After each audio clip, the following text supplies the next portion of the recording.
বোরো চাষের ভরা মৌসুমে রংপুরের গঙ্গাচড়ায় জ্বালানি তেল সংগ্রহ নিয়ে বিপাকে পড়েছেন কৃষকরা। খুচরা পর্যায়ে বোতলের তেল বিক্রি বন্ধ থাকায় বাধ্য হয়ে গ্রাম থেকে শ্যালো মেশিন ভ্যানে তুলে ফিলিং স্টেশনে ছুটছেন তারা।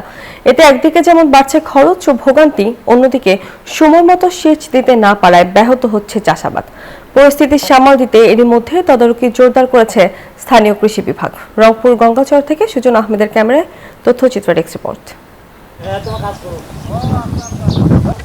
জ্বালানি তেলের নেতিবাচক প্রভাব পড়েছে কৃষিখাতে। বোতলে করে তেল বিক্রি বন্ধ করে দেওয়ায় বিপাকে পড়েছেন রংপুরের গঙ্গাচড়ার প্রান্তিক কৃষক।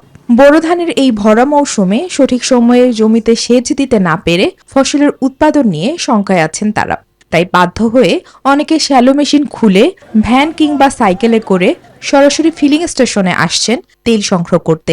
আমাদের ভুট্টা বাড়ি ফাটিয়ে যাচ্ছে, আমাদের সপ্তাহে 3 দিন জল দেওয়া লাগে, সে জায়গায় একদিনও পাচ্ছি না। এখন তো পাম্প মালিকদের বলা লাগবে, মনে করেন যেন তেল ওই কমপক্ষে 500 টাকার করে তেল দেয়।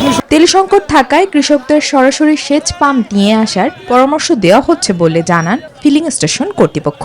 কৃষকের মেশিনের বিষয়টা হচ্ছে কি, আমরা অনেক সময় আইডেন্টিফাই করি যে এটা জেনুইন কৃষক, তাদেরকে জার কিনে দেওয়ার চেষ্টা করি, কিন্তু যখন আমরা সবাইকেই জার কিনে দিতে যাই তখন আমাদের মনে হয় যে হয়তো তেল নিয়ে যায় কালোবাজারে বিক্রি হচ্ছে। কৃষকদের তেল প্রাপ্তি নিশ্চিত করতে উপজেলায় 4টি ফিলিং স্টেশনে উপসহকারী কর্মকর্তাদের ট্যাগ অফিসার হিসেবে দায়িত্ব দেওয়া হয়েছে বলে জানায় কৃষি বিভাগ। কৃষকেরা ডিজেল চালিত ইঞ্জিন ব্যবহার করে গঙ্গাচড়া উপজেলার 4টি যে পেট্রোল পাম্প রয়েছে, এখানে ট্যাগ অফিসার হিসেবে আমাদের 4 জন উপসহকারী কৃষি কর্মকর্তাকে সংযুক্ত করা আছে, যেন যতটুকু তেলের সরবরাহ আসে ততটুকু যেন কৃষক যেন নিরবচ্ছিন্নভাবে তাদের মেশিনের জন্য তেলটুকু পায়।